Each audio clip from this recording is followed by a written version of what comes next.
మనం బజార్ వెళ్తా ఉన్నాం, అకస్మాత్తుగా ఎవడో ఒక 5 కిలోలు 10 కిలోల మూటను ఎత్తిన పెట్టి నువ్వు ఆ సెంటర్ దాకా తీసుకుపో, లేకపోతే నువ్వు ఏడికి పోతున్నా సరే నా వెనకాలే నీది అది మోసుకు తిరగాల్సిందే జీవితకాలం అంటే ఏమంటాం? ఇస్త్రీ అవతలేస్తాం, లేకపోతే చాచి చెంపదెబ్బకూడదు. ఎందుకు? మనుషులం కాబట్టి, అవకాశం ఉంది కాబట్టి. లేదా మనకు అంత ఓపిక లేకపోతే ఏ పోలీస్ కంప్లైంట్ ఇస్తాం, వీడు ఇట్లా వేధిస్తున్నాడండి, చట్టపరంగా యాక్షన్ ఉంటుంది.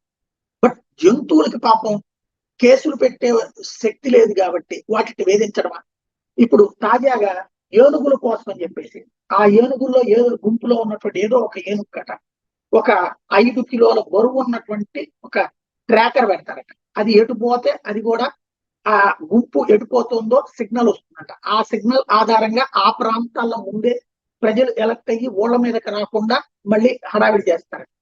అడవిలో మనం ఉన్నామా, మన దగ్గరికి అడవి జంతువులు వచ్చినాయా?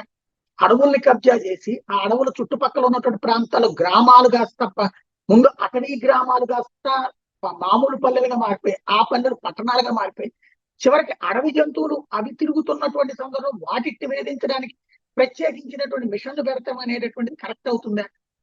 పులికి ట్రాకర్ పెడుతున్నాం, ఏనుగుకి ట్రాకర్ పెడుతున్నాం అంటే మామూలు ఈ సమాజానికి సంబంధించిన ఎలక్ట్రానిక్ ఎక్విప్మెంట్ ఈ సమాజం కోసం వినియోగించాలి. అయితే ఈ సమాజానికి ఉన్నటువంటి ప్రజలు వినియోగించుకోవడం కోసం ఆ జంతువుల స్వేచ్ఛని హరించకూడదు. రేపు మాపో ఎవరో ఒకరు ఏ సుప్రీంకోర్టుకో జీవకారుణ్య సంఘాలు వెళ్తే గనక ఇట్లాంటి పెద్ద చర్చకు వస్తే అప్పుడు కోర్టు ఏం చెప్తుందో చూడాలి.